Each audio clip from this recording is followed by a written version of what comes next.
All right. New segment on both Patreons. Mondays with Mazur. Hi. we gotta have a nice intro for it. Get Ernie Anderson from ABC to voice us some stuff. So basically, I came up with this concept, this idea, since I talk to Tony on the phone a couple times a week, and every fucking conversation sounds like a podcast to me. I'm like, that's because, we'll talk about some interesting things, some stuff that I go, other people would love this. So I was like, let's just do our phone conversation once a week for our Patreons. Because you did this with Sam Tripoli, your longtime and is it old friend or former friend Sam Tripoli? Didn't he used to do, was it called Bye Chad? Yeah, because we would talk on the phone every single week or every day for years. And then it came to a screeching halt when I moved out to LA and Comedy 9/11 happened with Pat and Oswald. And we've never been able to repair the friendship. It's never been the same. It's so fucking weird. Like there have been attempts though, right? Like there have been some attempts of Sam reaching out again and going like, dude, or something like that. But then it just never, it's not going to be what it was for that long stretch of time where it was, you guys were good friends. Now it almost seems like if you guys came together, it'd be a business friendship. Like, hey, yeah, we're doing this to make appearances here. Yeah, that's probably the best way it could ever get fixed if it was business oriented. The thing is people change, people evolve, people move on, people go crazy. I'm not saying I'm entirely like perfect in this situation, but I think it just got out of hand. And another thing Sam does that I don't like is he likes to punish you. Like he likes to put you in timeout. And so he ran the show in Los Angeles. It was one of the hottest shows at the Comedy Store, and he got all the big names: Rogan, Diaz, Bert, Tom, you name it. They all done it. And he would sometimes put me on, but he would put me on at the very end and just give me 5 minutes. And then he put an open micer, like just some open micer that up for 10. So he played like these little mind games all the time with me. And I'm just like, dude, don't punish me. So you would only get the 5 minutes, but then he would just kind of mess with you. Is it to see how you would respond to him for doing something like that? Is that what it was? Or was it just how far can I take this with Chad to make him feel this way? I think that town beat the living shit out of him mentally. He's crazy. He's a crazy man. And I think he probably got beat up along the way. So he's just paying it forward. Or, he ran his show almost like a casting director. I was like, you have an opportunity to help people out, put people over, and he chooses not to. So I don't know. It is what it is. We talk about LA and the difference with LA and New York and everything. And honestly, there's certain guys out there that just need to leave LA. And I get it. The weather's consistent. I don't want to say nice because, but it's consistent. It's warm. It's hot. It's something you really don't have to worry about. And I get going to New York and you're gonna have to deal with the subways and everything, but it's just a better move for someone like Sam. I don't understand. It's like he's on, and there's a couple of comics where good comics. So you just say, look, if you move to Florida, you'd be much better with your own mental state instead of dealing with these nutcases out there. Especially LA now, from what all the photos I'm seeing, the homeless. I mean, it's a shithole. And I get hard-ons when I hear comics talk about how they moved or they're gonna move. I'm like, yes, get the fuck out of there. I just listened to a podcast with Joey Diaz and Tom Segura, and Tom's moving to Austin, Texas with Rogan and all them. And they're talking about the mental strain LA's done to them. And I go, I've been through it. Yes. I'm not the only one that's crazy. It makes sense. Yeah. And but if you're staying out there, you're just almost torturing yourself, or you think that, hey, my contemporaries moved, that gives me another place to be pushed up. Well, from what I see with photos of the Comedy Store, if you're a white guy, you ain't getting very far at the Comedy Store anymore. Really, the lineups are pretty colorful. It just seemed like, what it seemed like? It was like SNL, and which I didn't watch over the weekend with Elon Musk, but it seems like with SNL, and Kevin Brennan kind of mentioned it last week on Misery Loves Football, about how SNL is it's like window shopping right now. where the only reason you're watching is you want to see what politician gets lampooned and which celebrity they brought in from California who's going to do the lampooning. There are people on that cast. I have no idea who they are. So every time I look at the Comedy Store lineup, I'm not expecting to know everybody, because you want to give someone we don't know an opportunity to be the next big thing. There were a lot of people who were in that position, but it's Leslie Jones and it's, this person doing a couple of drop-ins. And then and I started looking them up. I see them on Instagram. I'm like, oh, so they got you because you're a woman. They got you because you're Black. They got you because you're probably transgender. They got you because you're Black and transgender and probably gay.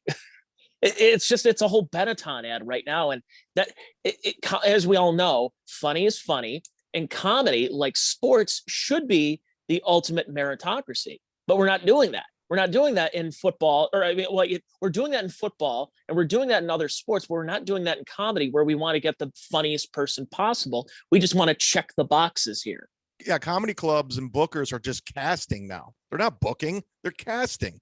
It's like you said, it's like, I love looking at the Side Splitters lineups, because BT down here doesn't give a fuck. He's like, you're funny, you're going up. I don't care if it's 5 white dudes, 6 white dudes. It doesn't matter. He doesn't do black, white, doesn't give a shit, woman. If you're white funny, guys matter. You're funny. Yeah. So he's just like, who gives a fuck? It doesn't matter. I want these people leaving this club satisfied they had a good night out. And I don't care who's on stage doing it. You better be funny. That's all it is. Like, seriously, when I was there, 2+ years ago, and I saw that there was a comedian, and I don't know her from Adam. I saw, I was like, it's okay. And her name is Punky Johnson. Yeah. And I always remember not just the name, but somebody telling me that, oh no, she's also the bartender here. So she was getting late night spots in the OR, and because she's basically bartending. Well, what happens if you're SNL? Well, Leslie Jones is not going to stick around forever at SNL. So we need kind of a androgynous Black, possible lesbian or whatever to put on the show. And are you doing so because she's hilarious? Or are you doing so because, okay, so now we're not going to get criticized for, let's say we need the Asian guy, the gay Asian guy, so we could check both those boxes off right now. So fuck Shane Gillis, we're going with this. You're just checking boxes at that point. And again, it doesn't make it funny to normal people. I think I said this on a podcast. There's a comic named Fahim Anwar. I don't know if I told you this. He auditioned for Saturday Night Live, and he had a sketch show, and he does sketches and he does characters.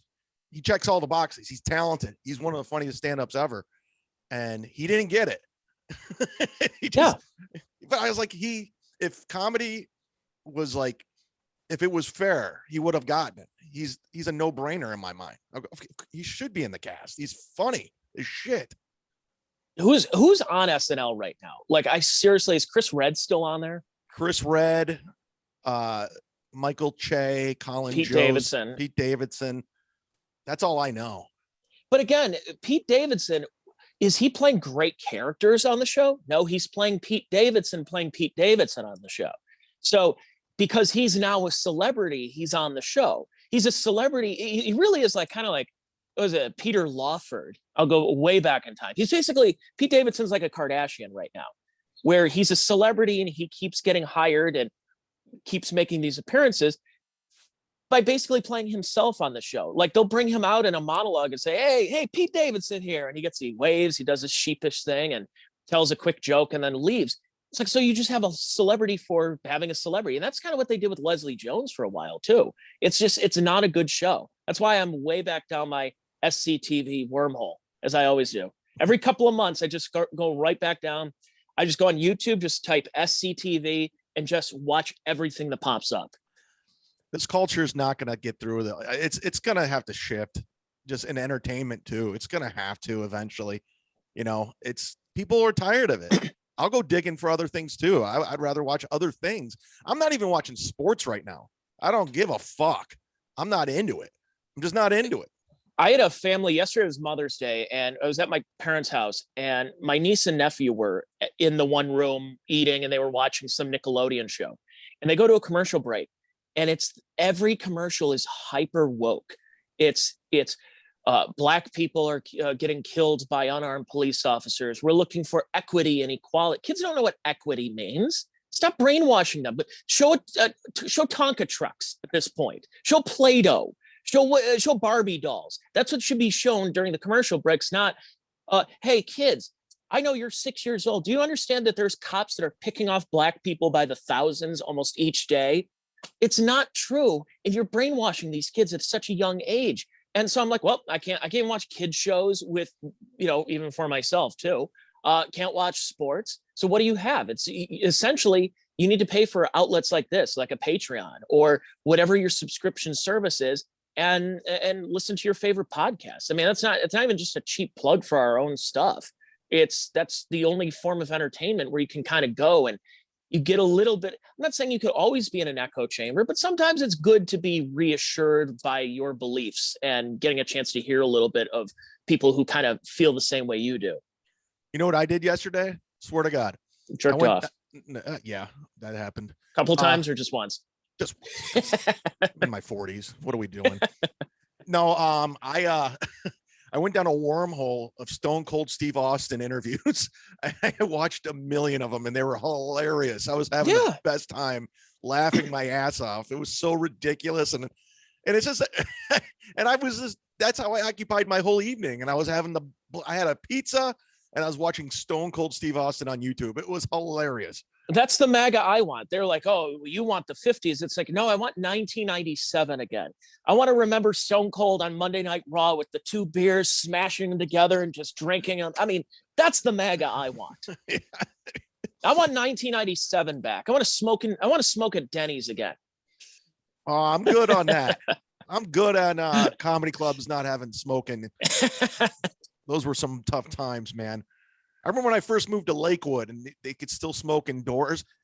Polk and all of us would go to the bar. We get home that night. Your clothes just reeked. You just wanted to throw them away because of all the smoke indoors. Was Polk smoking? No, it's just. I was trying to serve you up for something. Yeah, I know. See, these are our phone conversations. Yeah. This really isn't like, we're not putting a whole presentation of like, oh, this is enhanced reality. No, this is our phone conversations. This is what it is. No holds barred. Say whatever the fuck you want. We give takes. We don't have a conversation. We give each other takes. That's right. Hot takes. Snowy from Michigan. What do you got? So Friday night. By the way, I enjoyed being on Missouri Loves Football last week because we talked, I think, for a minute and a half of football. In an hour and 10-minute podcast or something, there was a minute of football talk, and the rest of it was. You can go listen to that on the Missouri Loves Football Patreon, and it'll probably be out for free this week. So go sign up for. There were sports. It's just it wasn't all football, so there's not much going on. Yeah, it's weird because we kind of painted ourselves in a corner calling it Missouri Loves Football, and I was like, we should call it Missouri Loves Sports. And it was something to do during the season to pay attention to football. So now we're just trying to figure it out. It's an extension of Misery Loves Company, but I know we like talking sports too. So it's a nice outlet because people get pissed on Misery Loves Company for talking sports for some reason. Yeah, why is Kevin talking about the Eagles the whole time? Who cares about Harold Carmichael? All right, we'll get another outlet. But yeah, it's essentially Misery Loves Company with sports talk. And that's what it was. And who's our Ken Mosca? I drew a blank on Ken for some reason. So when we last left, so we got done recording on Friday, and I'm heading over to the comedy club to the Rubber City Comedy Festival. Oh yeah, much talked about. Absolutely, it's really reaching the beaches and shaking the lakes at that time. All the talk about the comedy festival. Well, it's so funny. So many people have come out of the Rubber City Comedy Festival and, with deals and, development deals and just, that's how Punky Johnson got discovered. It wasn't the Comedy Store. She performed at, I think, the Missing Falls Brewery, one of the 2 venues of the comedy festival. Yeah, that's how Daniel Tosh made his name. And so I'm on, by the way, I'm on my way over there. You want to talk about famous residents? So I've mentioned where I currently live right now in Ohio, in the Akron area. I've not only got LeBron James's house down the street, Jeffrey Dahmer's is a little further. We had a shooting at one of the hotels that, not the one you stayed at, but the Radisson. There was a shooting there last week. Really? At 12:30 in the morning, because it was a party. It was a 12-person gathering, which I'm sure people are more upset about the gathering without masks than they were about the gunfire. And it was for a person who was about to go to prison. So it was like, hey, let's give them one last hurrah. It's like that scene from Goodfellas. Ah, yeah. And then of course gunshots. So nice neighborhood I'm living in. So I'm on my way to the comedy festival, and I get an alert that says Ernest Angley dies at 99. Now, this is what a terrible town Cuyahoga Falls, Ohio is. We call it Rex's erection.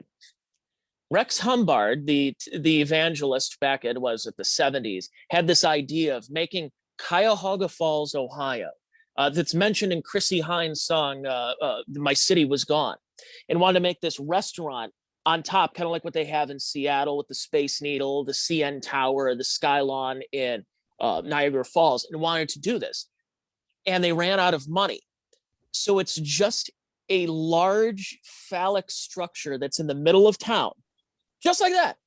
Ernest Angley ends up buying it, and the whole area, and they put cell phone towers on top of it, so they're making some money. So I'm actually passing by Ernest Angley's place going to the comedy club. And that might have been one of the funniest things of the night, was that Ernest Angley died, because I go to the comedy show, and Ian Fidance was the headliner that night. Ian Fidance, New York's own. Please give me a review, Tony Mazur. So I didn't see all of it. I didn't even get a chance to meet him, because he's one of those comics that, like, Chad, I know you're somebody who kind of likes to hang out before the show. You look at your phone, you go over your material, maybe you grab like a water or something. Ian's not in the same place at every time. Like, he's got to be here, then he's got to be sitting, and then he's got to stand, and he's just all over the place. It was kind of getting nauseating. Really? But the crowd was red hot. They were a great crowd for a, but all you understand, a comedy festival is mainly comics. So the whole crowd is just comics there laughing at each other's jokes. So it's not really, it's not a right crowd. Like, you're not talking about, oh no, hey, let's, what are you doing tonight? Oh, let's go to the comedy show tonight. No, these are all people from New York, and from, some crossed over from, Michigan, and we're a part of it, and got to see Ian. Ian is so high energy. Chad, he makes you look like Stephen Wright. Whoa. Like, he's just like, hey, everybody, I'm Ian Fidance, and here's my Perrier. And he's drinking his Perrier on stage the whole time. And he's just like, yeah, you know what? My girlfriend, we were talking. And it's just like, it's so manic, his energy, that like I said, it really makes your comedy stylings out to be like doing Stephen Wright one-liners and non sequiturs. It was unbelievable. I'm like, I don't know if I could keep up here. Was he funny? Apparently, he had some lines, nothing I remember, but yeah. It was like kind of one of those cases where I'm like, okay. But the crowd kind of helped him out. So, which, again, these comedy clubs are really good crowds now. Since things started reopening, the people who don't want to go to comedy clubs and only went just because their boyfriend or girlfriend wanted to take them, those people aren't going to comedy clubs. The people who are going to shows now are there because they want to laugh, and they want to have a good time. And these people had a great time. I mean, it was, it's not my style. His is not my style. It's too manic. It's kind of, I'm trying to find somebody to compare him to, but it's definitely not like who I would think Dave Attell would have with him on the road. Right. But yeah, it's probably you said it's probably because he has Ian, because Ian smokes. Yeah, that's pretty much why he got all. Yeah, I saw him at the Cellar, and I wasn't impressed. I was like, whatever. He's all. He was talking about. I didn't hear anything about cats, so he must have been trying new material out last week. Yeah, he's very off-putting to me personally. Not my style. I'll always remember that. Every time I think about it, was it post Brian on MLC? It was either post Brian or Brian couldn't make it, and it was Kevin with Ian Fidance and Tom Cassidy, and it really was like dad trying to discipline the kids in the backseat of the car during a road trip.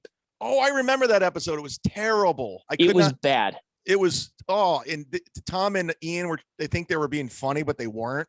It was like really obnoxious. I remember that episode. There were two like they're two Philly. They were like children, and like I think Ian's like 38 or something, and Tom Cassidy's like around my age too. So and then you have Kevin, and it was basically kind of like settle down or I'll pull over. And I'm like, oh boy, is this not a good show? And but I really haven't heard Ian on too many shows now, especially after in Hot Water talking about him burning his clothes after sex. Yeah, he might be cutting back on the podcast circuit. I know they'll have him on Jim and Sam though. Yeah, don't they have him like weekly at this point? He's on there quite a bit. Okay, this Doug Bell character. Jim Norton's character? Yeah, well, no, Doug Bell, he's a real person. He's got the kind of the wispy blonde hair, and he had that show on the CW back in the day. Yeah, I'm not on board with that. Honestly, it's too real. I gotta say, because as weird as that Doug Bell character is, if you listen to some of those, and I watched the videos, and he's on Cameo too, so he's charging $60 for Cameo, and he does the, hey, Marcy, it's Doug Bell, Doug, ring my bell, and yeah, you remember my show? Thanks for watching it. I think we're going to put it out on DVD pretty soon, and I'm just getting back on the road, doing this again. And it's honestly, I don't know where Jim got the inspiration for this, but he's half of the comics that Pete books at the Funny Stop. Yeah, I haven't followed Doug Bell too closely, but I get it. I don't know. I just can't keep up with all these characters. I like Jim Norton, but I'm not you've worked in these scenes, and you've seen some of these comics that are just, they hang on. And I'm not saying they're bad comics, but maybe their wife worked here and they couldn't move, or whatever the case was. Maybe they had a drug problem and they're getting back into doing comedy again, or they're just a local guy, like Jeff Blanchard, for example, who was a Cleveland comedian that we've both worked with numerous times. And Jeff's a good guy. He's got a regular job at Trader Joe's, and that's what he does. So then he'll headline a comedy club, or he'll headline a bar gig at a firehouse, at a bar mitzvah. He'll do all that kind of stuff. And every scene has those local guys that never really, they may have had aspirations to move to New York, and it just never happened, and they're just still there. And that's what this Doug Bell reminds me of. He reminds me of those guys that are just like still hanging on, and like, yeah, remember in the 80s, the comedy boom, and where you got paid in either green or white, you know what I mean? And it's like it seems too real to me. Yeah. E-Rock, I was looking for some doing some radio spots. I'm trying to get back on the road.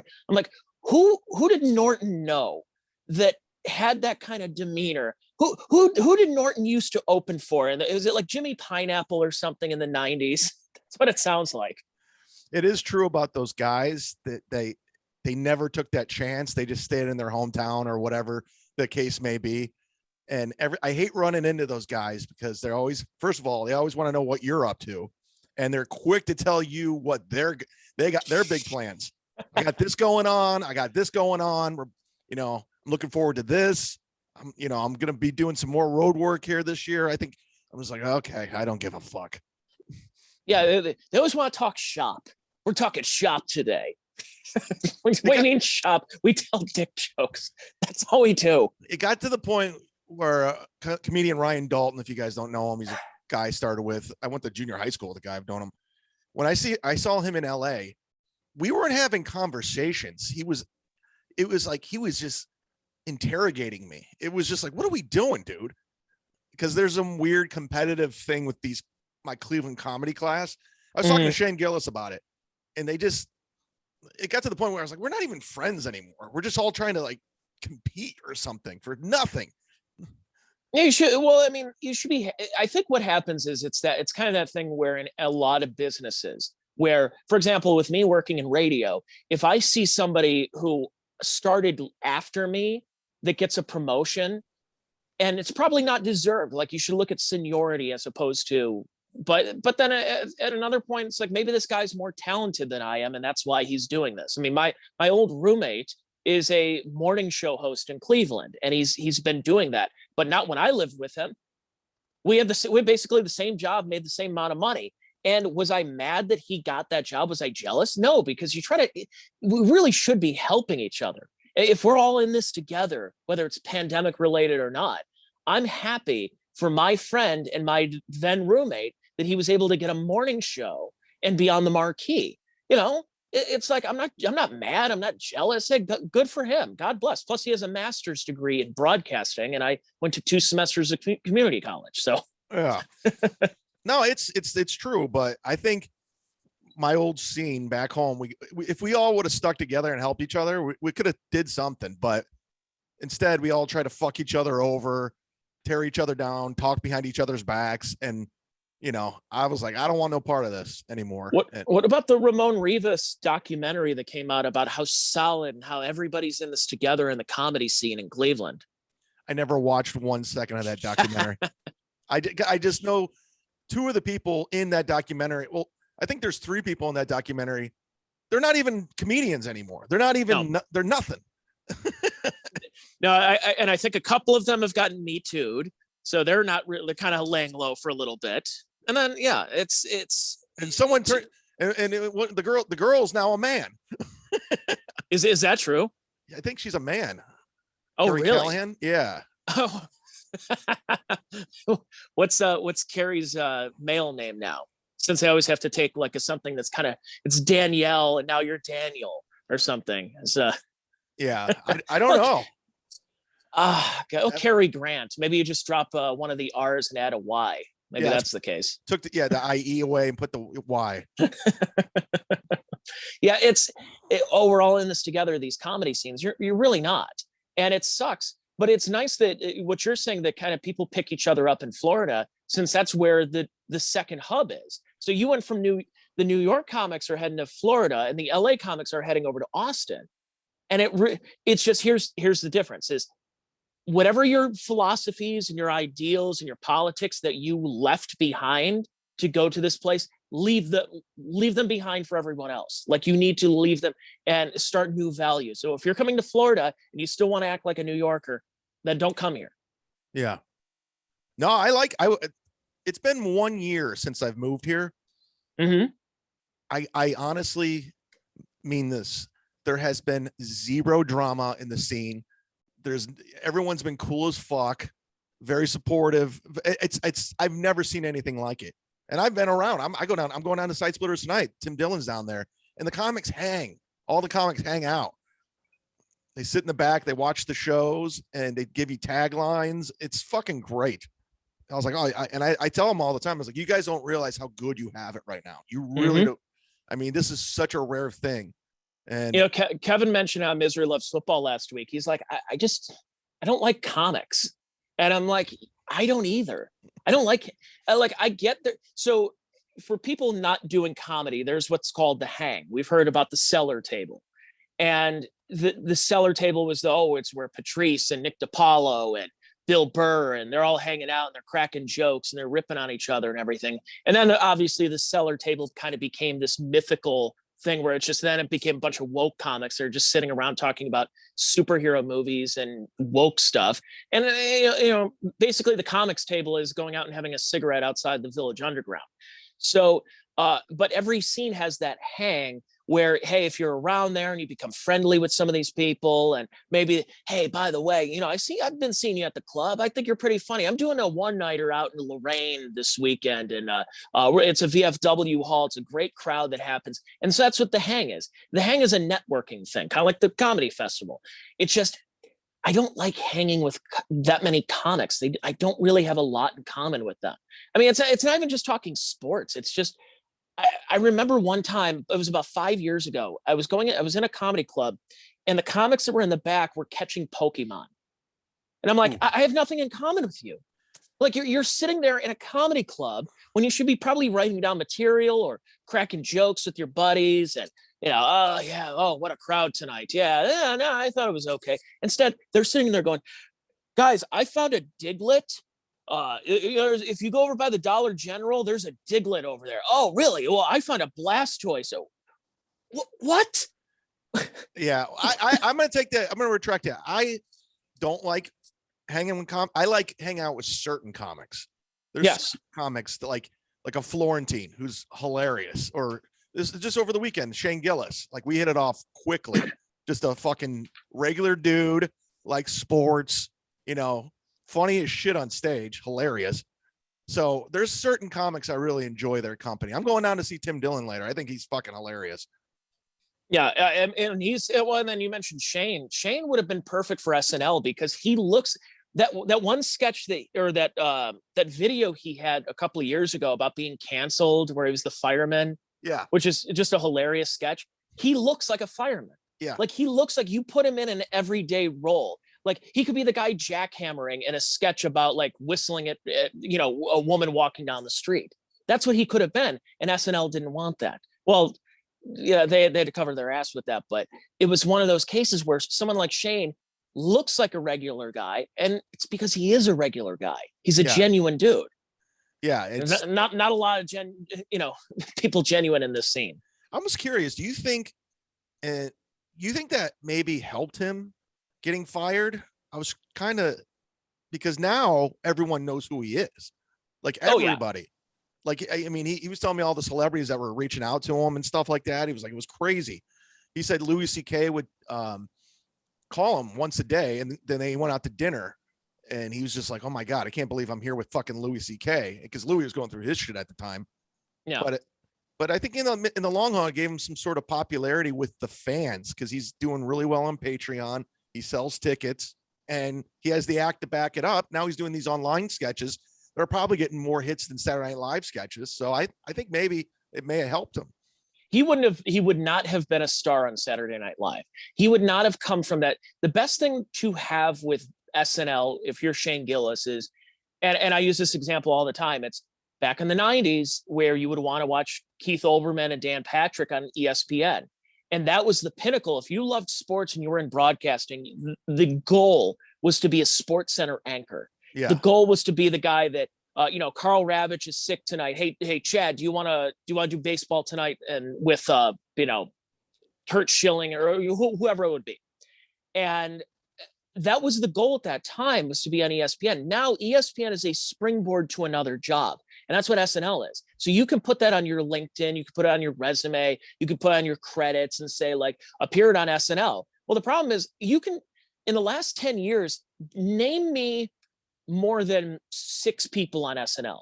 Like you could say, oh, Colin Jost, Michael Che, Leslie Jones, Pete Davidson. And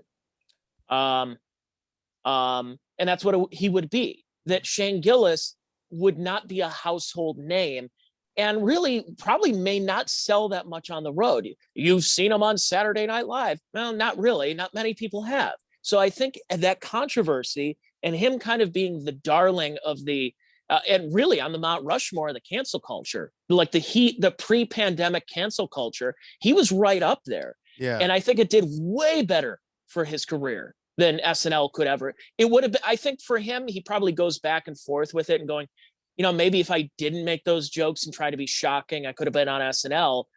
But what exactly? He's a 33-year-old white guy who kind of looks like everybody else. Like, what did that get Bobby Moynihan, for God's sake? He's just doing bit parts in movies. That's about it.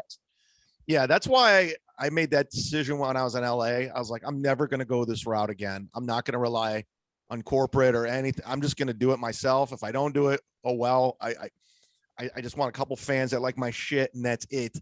If I'm able to support myself, then I made it. So I made that decision.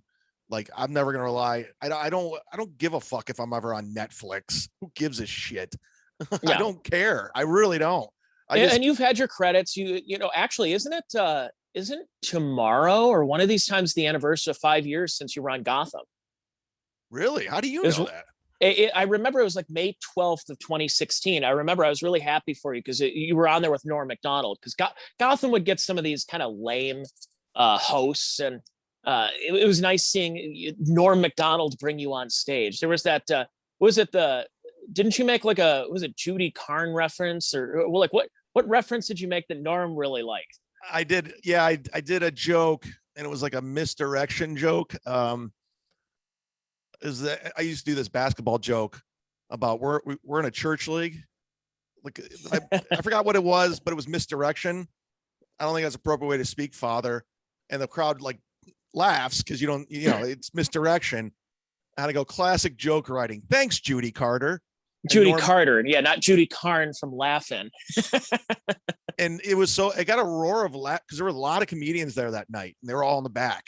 And it got this huge, I was playing to the back of the room with that reference totally. And it worked. And Norm afterwards is like, how do you know Judy Carter? And if you don't know who Judy Carter is, there's one book out there for comedians. It's the Judy Carter book, how to write jokes and network, all this bullshit. She wrote it years ago and it became somewhat of the comedy Bible for comedians getting started. So every comic knows Judy Carter because of this dumb book we all read and learned how to write jokes in. But Norm was just fascinated. He's like, did you know her? I know Judy Carter. Were you giving her a shout out? Like, he was fascinated that I referenced Judy Carter. And you did really well on that show because I mean it's a tough show, especially if you're a comic that you're really not known in the New York comedy scene. But it was nice to be there in front of that live audience, and Norm brings you up of all people. I mean, you could have had Pam Anderson bring you up. You could have had, Nichelle Nichols from Star Trek bring you up. And it's like, no, you got like one of the greatest comedians of all time to bring you on stage. It was amazing. Live on TV. It was amazing. It was to this day, that was probably the highlight of my comedy career, just because I was just in the best space mentally. And I really like kind of honed that set. And when I found out Norm was the host, it was just a perfect night for me. And that set alone has opened so many fucking doors for me because it gave me some credibility. Norm Macdonald bringing me to the stage. I guarantee half of the bookers are going to watch the rest. And I was headlining Comedy Works because of that. The Madison and Appleton. That's a hard club to get into. I would headline these rooms without an agent. Then I got a college agent from this. And it just opened up so many fucking doors for me. And it was probably the last time I felt like that feeling of stand-up, that one, that feeling, that rush, that thing we're looking for. Yeah. That whatever the dragon we're chasing. Dopamine drip. And it was the only time I felt that butterflies. And I was just like, holy shit. And I remember just going through the set. Like, I was like, I'm not even here right now. Like, you see me talking, but I'm like, what the fuck is going on? Like, I was so in my head, like, is this really happening? I'll never forget it. Yeah, I mean, it's a great thing, and it's out there, and it's you have that for the rest of your life. It's just here's the thing: is that we were talking about this about butt plug Joe Howard. Yes, is that Joe, when you guys were doing the Alan Cox comedy tour, and we were talking about this off the air last week, but how you guys were able to arrange a limo service to take you to the venue, and Joe's isn't he drinking, and he's like, this is how comedy should be. No, it's not. It's not how it should be. You probably, you got some gigs from that, but you had low points after that. It shouldn't be just highs. Hey, I'm on Gotham. Well, what's next? I got my own Netflix special. What's next? I'm headlining theaters. Now I'm headlining arenas.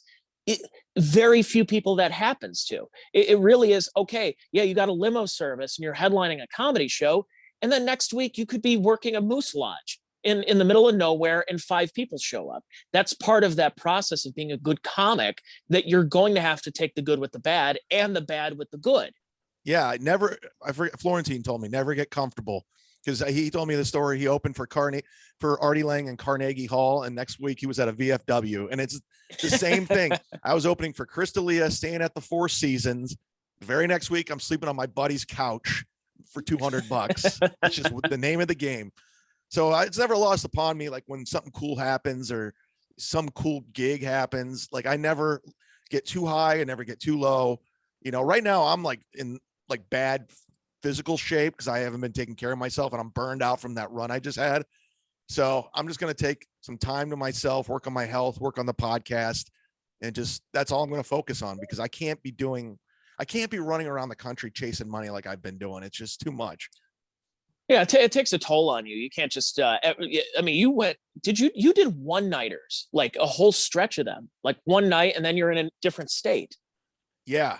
I went from Tampa to Fort Walton, Fort Walton to Atlanta, Atlanta to South Carolina, South Carolina back to Atlanta, back to Tampa, and I feel it. I feel it. Yeah, you take a couple of days off.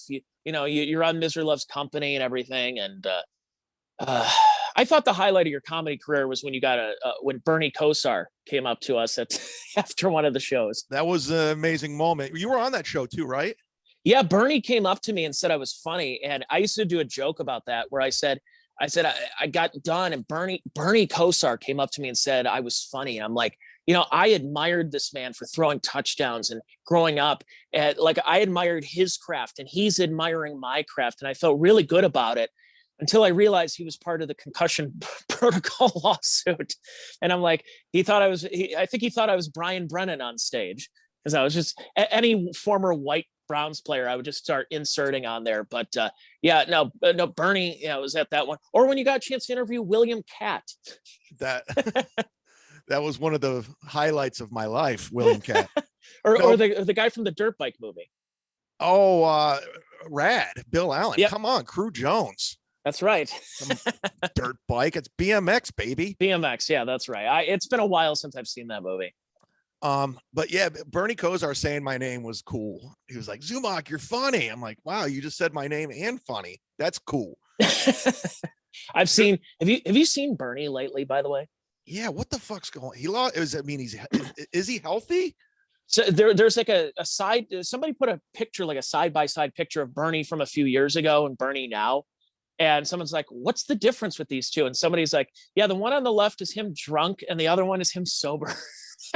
Oh, like, okay. Yeah. He went down the realm of, I think, trying to, like, he sounds a lot better. So he's trying a lot of that therapy for the concussions and for the toots magoots problems that he was having back in the 80s and 90s. Allegedly, I should say. I don't want to get sued by Bernie Kosar of all people. It's Patreon. We're behind a paywall. That's right. Yeah, he's a cokehead, total cokehead. And but like he, the head injuries and stuff. I think he had to he was doing like a lot of the herbal, was it Herbal Life and all those kind of things. And I mean, he looks better now. He looks weird now because it doesn't look like Bernie. Yeah. I love that he still gets those crazy reactions from Cleveland fans. They still love him. Never won a Super Bowl, but they love the fuck out of him. That was my first full year of doing comedy. We did that show and you hosted. And I remember it was so funny because I was not working in radio at that time. And you came up to me and you're like, how do you want me to bring you up? And I said, say I'm a failed radio personality who's going to soon fail in stand-up comedy as well. So you go on stage and that's how you bring me up. And my dad was in the audience. He got really pissed off about it. He's like, look, that Chad, I can't believe he said that. I'm like, Dad, I told him to say that. He's like, oh, okay. And he's like, I didn't want him saying my son's a failure. And I'm like, I'm saying I'm a failure. Yeah, I think I don't remember, but I think I can relate to him or something. I don't remember. I remember saying something. I remember. Yeah, that. you did say something and you're like, huh, that sounds familiar. Yeah. And then you brought JG Spooner, the felon, on stage, and he bombed because he's not a comic. And I guess I did fairly well.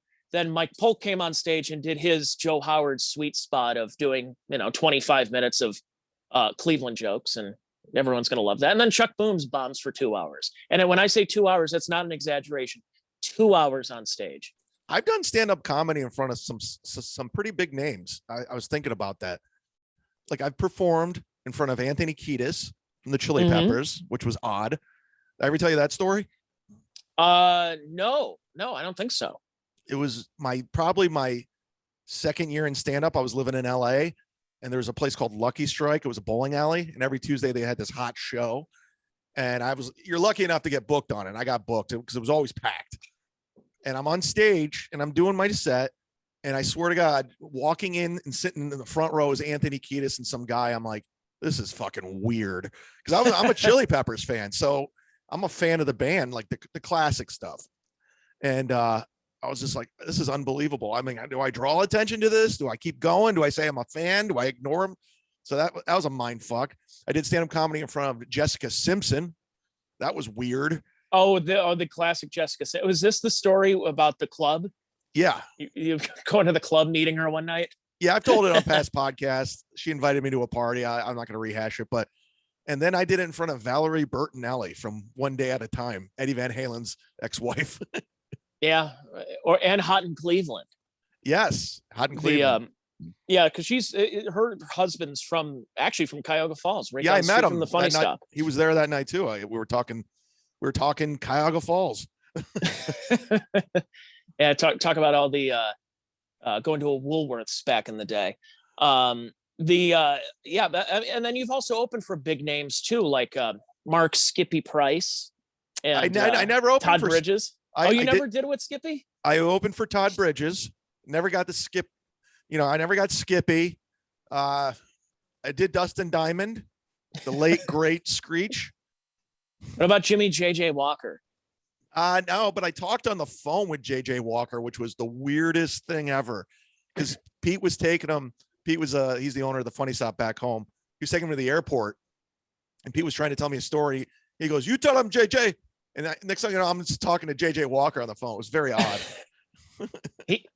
Pete brought him one time to the radio station, and I got a chance to talk to him. And he's one of those guys that every other word is the F word, just off the air. But he's a radio guy, so he knows to turn that off when he gets on the air. And he was great on the air, but off the air, he was talking about, he's like, well,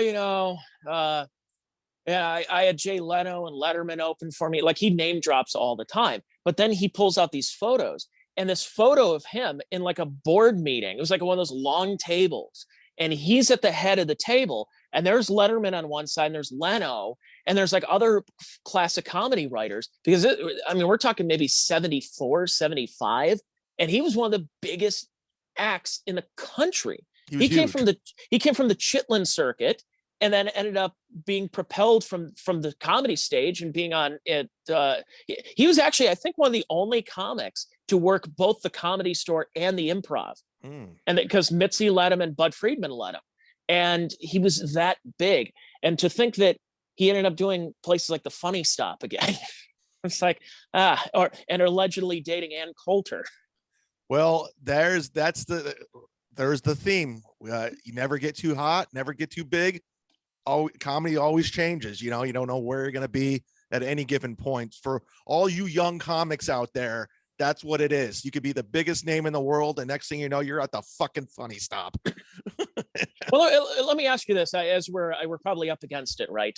Yeah, we're up against it. We got to get the ads and sponsors in. Yeah, we got to get the legal ID at the top of the hour here. Yeah, got to make sure that fits in. So you're taking a little break from doing the stand-up for a bit. Yeah.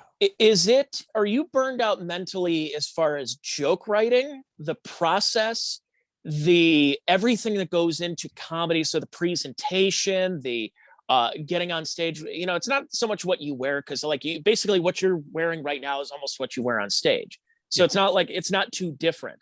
But is it everything, or is there like something where, like, are you happy with your material that you're putting out, that when you go back to it, when you resume the stage, you'll be like, okay, this is still good, or no, I got to start tweaking this? And you don't need to say bits, but like, what is it that's burning you out right now? Is it just the traveling, or what? It's a combination of everything. I realize, because when I'm doing stand-up, it's a different mindset. I got to be just thinking stand-up jokes, and I got all this other shit going on with the podcast and traveling and booking. And just for example, like, I was burned out, like, leaving LA, because I was on the road so much, and it was just getting to me. And I told myself, this year I'm gonna shut it down. I'm gonna build this podcast up, and I'll go out once a month. So when I'm driving up to Fort Walton Beach, which is 6 hours, I have to stop and do a podcast, an hour and a half, Misery Loves Company. And then I get to Fort Walton Beach, I unpack, I got to, get ready for the show. Then I got to prepare for the show. And then just, what am I going to do for the show? Mentally, you go in front of the audience for, an hour, trying to make an hour. Then you sell merch afterwards, and, the meet and greet and all that. And then you just, like, you're exhausted, you're hungry. So you eat late. And you get up.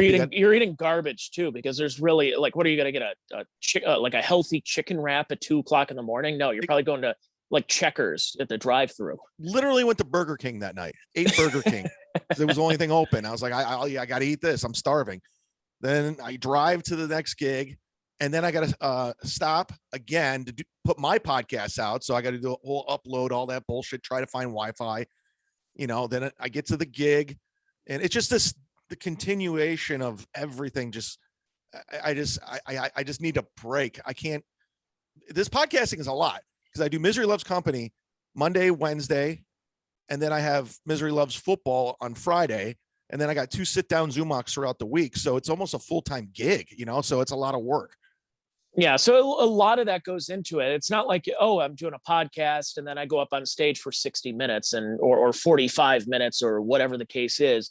It's like a lot goes into this. This is why I started my Patreon, because I could just put this out for free, but it's a lot that goes into it, because it's it's 30 something bucks a month to pay for Adobe so you can edit all the podcasting, and then you need a domain name, and you need to all this other stuff, and then booking guests that takes out, and you're not getting paid for it. You're doing it yourself because you want to put out a good product for your fans. So and it's almost like stand up. Podcasting used to be the element to stand up.